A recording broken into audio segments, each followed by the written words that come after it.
Hello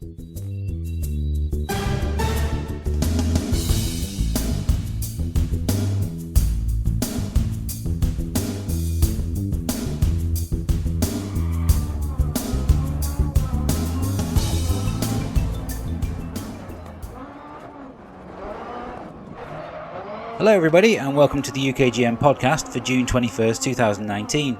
I'm Zoidberg, here to bring you our look at the most interesting things that have happened in gaming over the last 7 days. If you immersed yourself in E3 last week, you may have been left wondering about the state of VR, and if it's about to go the same way as Xbox Connect. Apart from one small trailer for Wolfenstein Cyberpilot and the low-key announcement of Sniper Elite VR, we can't think of anything else that was shown. Had Sony been there, we'd have probably seen more of the upcoming Iron Man game and got another look at the No Man's Sky update too. But despite appearances, VR as a gaming medium is actually in extremely rude health right now. Only this month we've seen Blood and Truth, the excellent Cockney gangster shooter on PlayStation 4, become the first VR-only game to top the UK sales charts. And glancing at the PSN store reveals 2 or 3 new titles being released every week. The price of hardware will be a contributing factor to how well PlayStation VR in particular is performing, but both Oculus Rift and HTC Vive have benefited from recent price drops too. But it's the games themselves that have made it the success that it has been. For every generic on-rails shooter, there has been something genuinely innovative like the hilarious Keep Talking and Nobody Explodes. With many of the games priced at below £20, it makes it easier to take a gamble on something that looks interesting too. The VR add-ons for popular games such as Star Wars Battlefront, Wipeout and Dirt Rally were also well worth playing, and I'm still keeping my fingers crossed that Codemasters bring the same VR mode to F1 2019. If you're new to VR, you might be wondering what games you should be playing, especially with so many to choose from. With that in mind, here's our top 5 essential games for PlayStation VR. We haven't played everything, so apologies if you think we missed one. Number 5, Tetris Effect. There are many games that give you the option to play with or without VR, but nowhere is this golfing quality more pronounced than Tetris Effect. Played on your TV, this is just Tetris with fancy visuals, but get the headset on and it's a full-on sensory experience. All manner of particle effects explode around you as you play, perfectly matched to the soundtrack. It's all too easy to lose yourself. This is a game designed with full VR immersion in mind, and you should definitely follow the loading screen's advice and play it with your headphones on. Number 4, Resident Evil 7 Biohazard. Resident Evil 7 is an atmospheric survival horror with some wonderfully orchestrated scares and a constant sense of dread, and that's before you even add VR into the mix. This isn't an afterthought like some VR modes, and you can play through the 7-hour campaign in its entirety if you wish.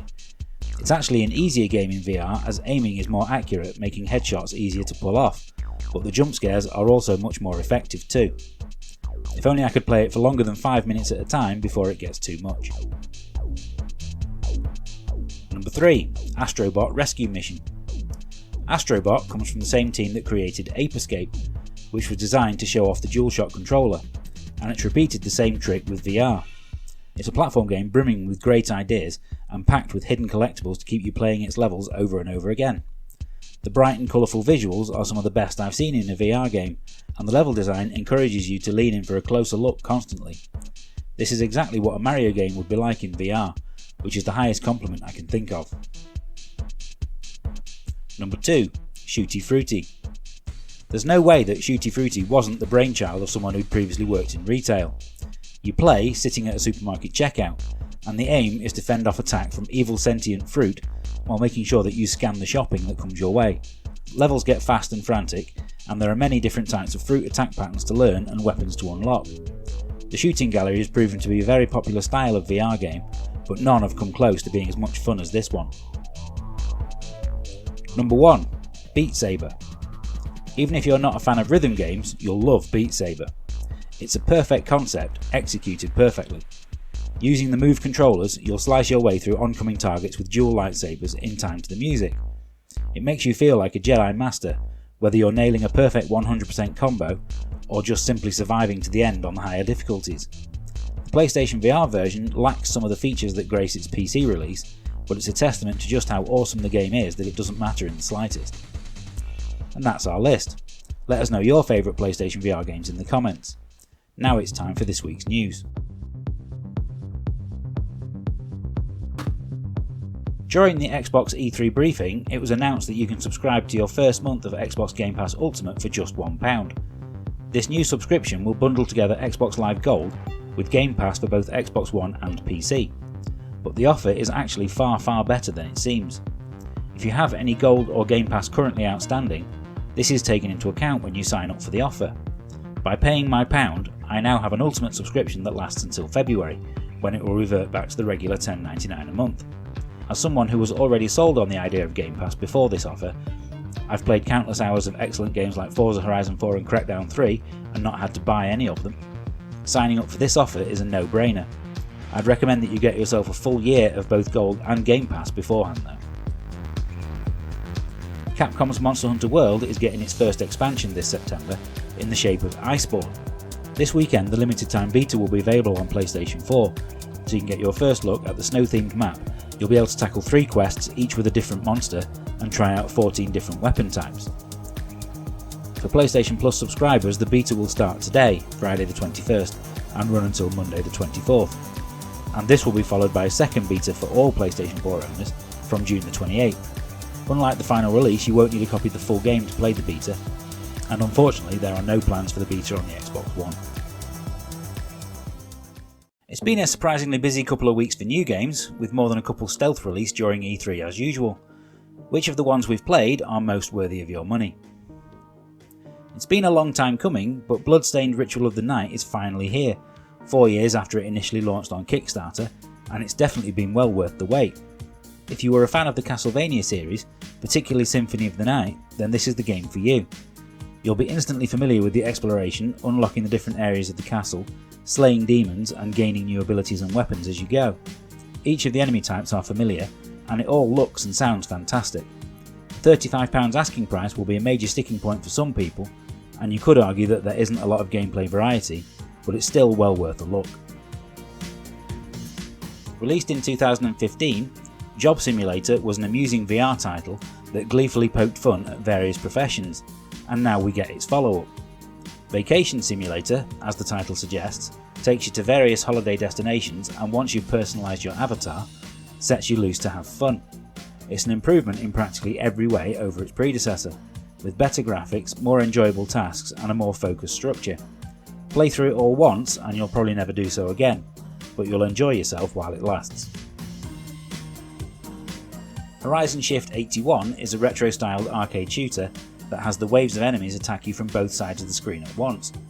You can flip sides at will and use dash and jump buttons to help you stay alive. The developers have seemingly thrown every influence they could think of at it, and there are definite elements of Space Invaders, Centipede, Asteroids and Galaga to name but a few. It even has a bonus stage that's just like Arkanoid. There are various graphic options to tweak the game's appearance, and there's also an option to play in tape mode if you want that authentic arcade experience. I found it to be addictive and challenging, and it's easily the best fiver I spent this week. Supermarket Shriek is a top-down racing game that attempts to do things a little differently. You play as a man and a goat, trapped together in a shopping trolley, and the aim is to race through the various levels via the power of your screams. It's all controlled with only 2 buttons, pressing either one to rotate left or right, and then holding them both down to propel yourself forwards. Doing so causes the characters to scream loudly, and it's recommended that you turn down the volume in the settings if you don't want a headache. The co-op mode is the best way to play, with each player controlling a side of the steering. It's guaranteed to cause argument and very funny. If you play solo though, you'll probably find it more frustrating than fun. The third and final compilation released to commemorate Konami's 50th anniversary bundles together 10 games from the Contra series, and it's simply a must-have for fan of run-and-gun shooters. Starting with the arcade original, it's great to see how the series evolved through the excellent NES games through to the 16-bit era, and the genuine classic that is Contra 3 The Alien Wars. Emulation specialists M2 have even included the Probotector games, which replaced the usual series protagonists with generic robots for the European releases. It's a shame that the collection stops there to be honest, but it's an absolute steal at just £15. That wraps up this week's episode, but before I go, I've just got time to talk about our retro game of the week. Fade to Black is the often forgotten sequel to the all-time classic Flashback, telling the story of what happened to Conrad Hart after he escaped from the Morphs and was left drifting through space at that game's conclusion. The action was switched from 2D to 3D, but despite this, it shares a lot of the first game's ideas with some nice level design and puzzles. It's very much a product of its time though. Released in 1996, during the pre-DualShock era of the PlayStation 1, developers were still not quite sure of the best way to make a third-person action game, and the tank controls haven't aged well. The simple act of running in a straight line is harder than it should be, and with many sections requiring split-second timing, it's a frustrating experience. It's this that makes Fade to Black a prime candidate for a remake, or at the very least an HD remaster with improved controls. Check out our video of the game's first 15 minutes on YouTube and see why this game deserves to be remembered. Thanks for listening to this week's podcast. I hope you enjoyed it and didn't disagree too much with anything that I've said. Drop us a line on Facebook or Twitter at UK Gaming Network. Tell us about your memories of Fade to Black, or what games you think we should have as a future Retro Game of the Week. I'll be back next Friday at 7 PM with our next episode, where hopefully I'll get to tell you all about the Crash Team Racing remake and Sega's latest entry in the Yakuza series. See you then.